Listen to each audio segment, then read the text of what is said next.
extent, Missouri House Speaker Dean Plocher might have assumed the ethics complaint against him would go away once the legislative session adjourned. He was mistaken. The chief clerk of the House this morning filed a whistleblower lawsuit against Plocher. His chief of staff and the House in general claimed she was harassed for giving voice to those complaints.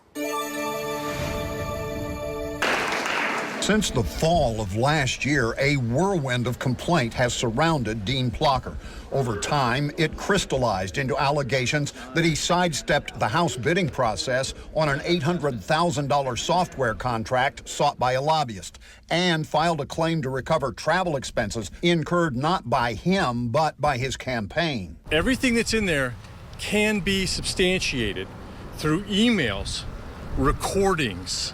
They are not simply the statements of Dana Miller, but they are supported by documentary evidence. Baldwin refers to a lawsuit filed on behalf of Dana Radaman Miller, a career Capitol employee with more than 2 decades in the House, the last 6 as its chief clerk, the highest-ranking administrative staff member. One of my primary duties is to provide a respectful and a safe work environment for all individuals, free from harassment, free from retaliation.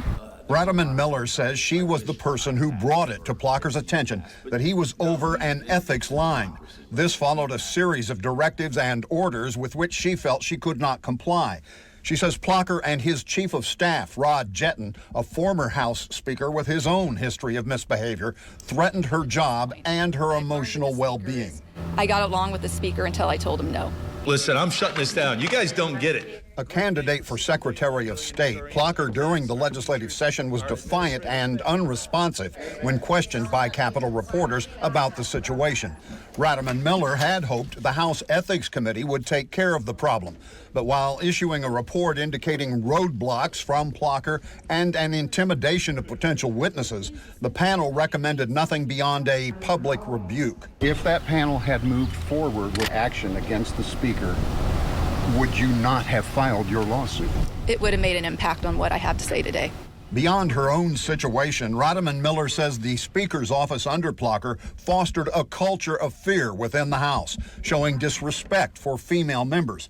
She cites a conversation in 2022 in which Plocher allegedly referred to former Ashland State Representative Sarah Walsh as stupid, adding that, quote, stupid Republican women are an invasive species. Things that would never be tolerated in a corporate environment have been allowed to run rampant here.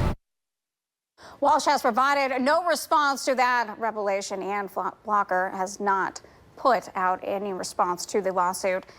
Dana Radaman Miller seeks only $25,000 in damages. That does not sound like very much, given that she conceded her career at the Capitol when over once her current term ends in January.